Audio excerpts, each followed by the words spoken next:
کہ نا گناہ نیکیوں میں کیسے بدل سکتے ہیں، گناہوں کو ہم کس فارمولے کے تحت نیکیوں میں بدل سکتے ہیں. اب غور سے سننا، یہ واقعہ سنانے کا مقصد یہ ہے کہ آپ کو اس کا قصور پتا چلے کہ کتنی بڑی پرابلم کی ہے اس نے.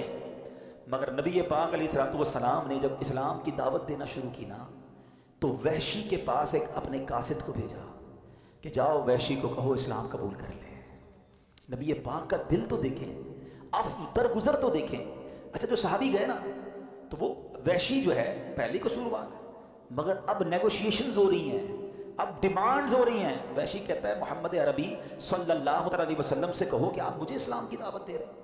آپ کا تو فرمان یہ ہے کہ جس نے کسی کو قتل کیا، اللہ کا شریک کسی کو ٹھہرایا، زنا کیا، قیامت کے دن تو اسے دگنا عذاب دیا جائے گا. میں نے تو یہ سارے کام کیے ہیں، میرا کیا بنے گا اگر میں اسلام لے آیا؟ مجھے تو اتنا بڑا عذاب آپ اعلان کرتے ہیں. تو اب میرے لیے کوئی رخصت ہے؟ وحشی ایمان لانے سے پہلے اپنی طرف سے ایک ڈیمانڈ کریٹ کر رہے ہیں. اللہ کریم نے آیت نازل فرمائی.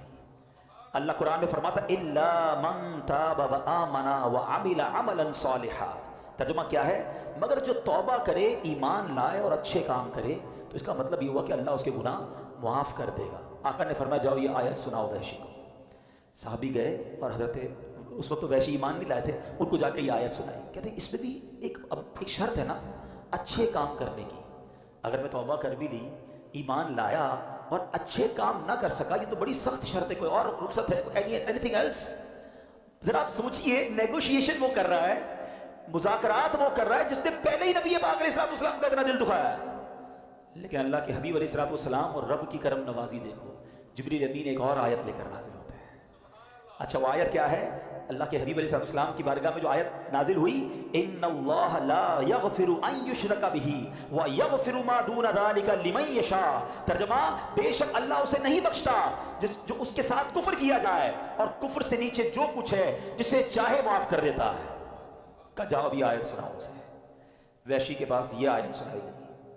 وحشی کہتا ہے اس میں بھی تو یہ ہے نا کہ اللہ جسے چاہے معاف کرے. گارنٹی تو نہیں ہے نا میں ایمان لاؤں اور اللہ مجھے معاف نہ کرے. آپ ذرا پوائنٹ سمجھ رہے ہیں جو میں سمجھانا چاہ رہا ہوں؟ یہاں دل دیکھیں. اچھا صرف نبی پاک نہیں کر رہے نیگوشیشن، اس تمام نیگوشیشنز میں رب کی رحمت بھی شامل ہے، آیتوں کا نزول ہو رہا ہے.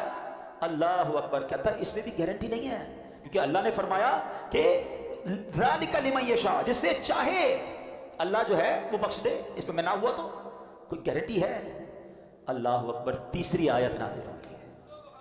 ہائے ہائے، میں تو یقین کریں جب یہ واقعہ پڑھتا ہوں، سنتا ہوں، جس کو کہتے ہیں نا دل میں ٹھنڈ پڑ جاتی ہے کہ وہ کریم کیسا ہے، وہ رحیم کیسا ہے.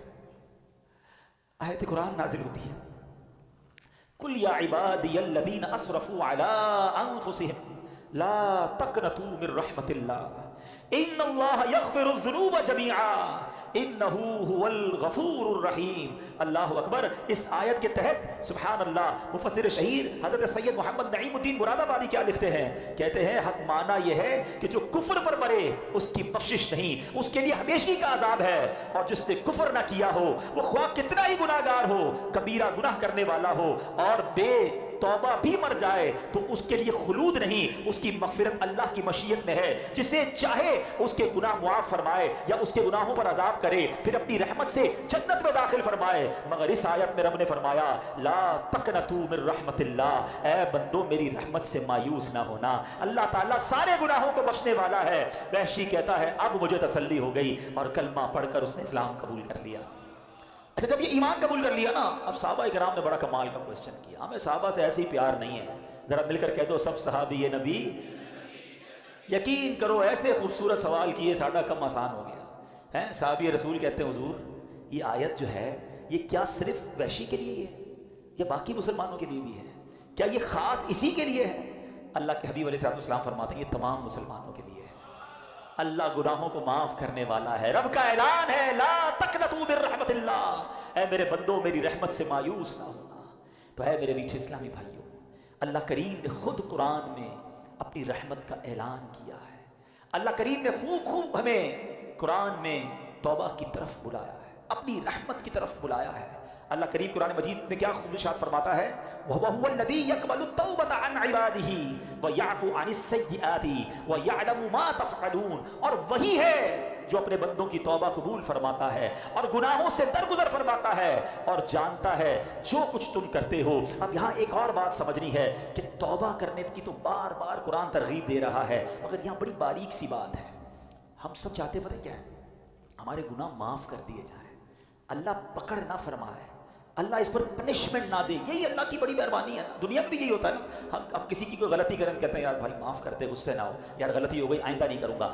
whenever we made mistake we need forgiveness۔ ہم کسی سے یہی تو چاہتے ہیں ہمیں معاف کر دے، مگر میرے کریم کے اب خزانے سننا، جو میں آیت بیان کروں گا، یہ میرا آج کا ٹاپک یہ ہے کہ توبہ کا مرتبہ سمجھو، اللہ کی رحمت سمجھو، اللہ کی کرم نوازی سمجھو۔ کہ آج پتہ کیا ہوتا ہے دنیا میں، کیا معاملہ ہے، ہم سے کوئی مسٹیک ہو بھی جائے نا، کوئی معاف بھی کر دے، دل میں پھر بھی رہ جاتی ہے یار بندہ ٹھیک ہے مگر میرے ساتھ ایسا کیا تھا، ایک بار یہ کیا ضرور تھا۔ اچھا اسی طرح کبھی ہمارا اللہ نہ کرے کسی کا پولیس میں معاملہ ہو جائے، تو پولیس والوں کے پاس کہے کیس رجسٹر ہوا، بعد میں صلح صفائی بھی ہو گئی، سزا بھگت لی یا جرمانہ دے دیا، بری تو ہو گئے، مگر جب بھی کریکٹر سرٹیفکیٹ بنے گا نا، اس میں لکھا آئے گا 2005 میں اس نے یہ کہانی کی تھی، یہ معاملہ کیا تھا۔ مجھے ایک واقعہ نہیں بھولتا، کئی بار میں نے بیانات میں بیان کیا، ساؤتھ افریقہ میں جو ہمارے پاکستانی انڈین میں رہتے ہیں، جب ان کو اپنا پرمٹ بنانا ہوتا ہے نا، تو ان کو وہاں کی پولیس سے ایک سرٹیفکیٹ لینا پڑتا ہے، کریکٹر سرٹیفکیٹ۔ ایک بہت بڑی پارٹی ہے، بڑا ان کا ماشاءاللہ بزنس ہے، ان کو کریکٹر سرٹیفکیٹ نہیں ملتا تھا۔ تو مجھے میں ساؤتھ افریقہ گیا تو لوگوں نے بتایا، بولے ان کے ساتھ ایک بڑا عجیب واقعہ ہوا۔ میں نے کیا ہوا؟ یار یہ بندہ تو ٹھیک ہے، کہ بندہ بہت اچھا آدمی ہے، بیپاری آدمی ہے، شریف شخص ہے۔ ہوا یہ ایک بار وہ جنرل اسٹور میں گیا، اس نے جا کے کولڈ ڈرنک پک کی، تو کولڈ ڈرنک پک کرنے کے بعد اچانک اسے کال آئی کہ تمہاری ماں کے ساتھ کوئی حادثہ ہو گیا ہے، ہاسپٹلائز ہو گئی ہے، فوراً ہاسپٹل پہنچو۔ اب ہاتھ میں جو سامان تھا نا، وہ اتنا بیچارہ معاوف ہو گیا دماغ، ماں کی ایسی خبر سنے وہ دوڑ کے باہر نکلا سپر اسٹور سے۔ تو سپر اسٹور کی گیٹ پر باہر بیرون ملک میں اسکینر لگے ہوئے ہوتے ہیں، وہ الارم بجنا شروع ہو گیا کہ یہ بندہ بغیر پیسے بھرے باہر نکل گیا۔ اس کو پکڑ لیا، اس کو کہا یہ تم کیا کر رہے ہو؟ کہا بھائی میں جلدی میں تھا، معذرت، مجھے میری ماں ہاسپٹل میں۔ کہا نہیں اب آپ پر فائن لگے گا، آپ نے تو رابری کی ہے، چوری کی ہے۔ ارے بھائی $5-10 کے لیے میں کیا چوری کروں گا؟ کہا نہیں یہ تو آپ کو بھرنا پڑے گا۔ بہرحال اس نے کہا جو چلے لے لو بھائی، میری جان چھوڑو، مجھے ہاسپٹل پہنچنا ہے۔ اس نے وہاں تو پیمنٹ بھی کر دی، سب کچھ ہو گیا، مگر وہ ڈاٹ اس کے کریکٹر پر لگ گیا۔ اب وہ جب بھی سرٹیفکیٹ بنانے جاتا ہے نا، تو آتا لکھا ہوا ہے کہ اس نے فلاں اسٹور میں چوری کی تھی۔ اچھا اس واقعے کے بعد ہے نا، مجھے اللہ کی رحمت یاد آئی کہ یہ دنیا معاف نہیں کرتی، یہ دنیا جرموں کو یاد رکھتی ہے۔ وہ کریم ہے جو ہزاروں لاکھوں جرموں کو جب معاف کرتا ہے تو فرشتوں کو بھی بلا دیتا ہے، زمین سے گواہ بھی ختم کر دیتا ہے، وہ نامہ اعمال سے بھی ان گناہوں کو مٹا دیتا ہے۔ وہ پنجابی شاعر کہتا ہے نا، ایک گناہ میرے ماں پیو ویکھن مینوں عمری منہ نہ لاوے، کہ ایک گناہ میرا ماں والد اور والدہ دیکھ لینا میری کوئی بڑی غلطی، ساری زندگی منہ نہیں لگاتے۔ ایک گناہ میرے ماں پیو ویکھن مینوں عمری منہ نہ لاویں، لکھ گناہ میرا مالک ویکھے وہ پھر بھی پردے پاوے، وہ پھر بھی پردے ڈال رہا ہے، وہ پھر بھی چھپا رہا ہے، اور ہم ہیں کہ اسی مالک سے دور بھاگتے ہیں۔ سنو کون ہے جو یوں معاف کرتا ہے؟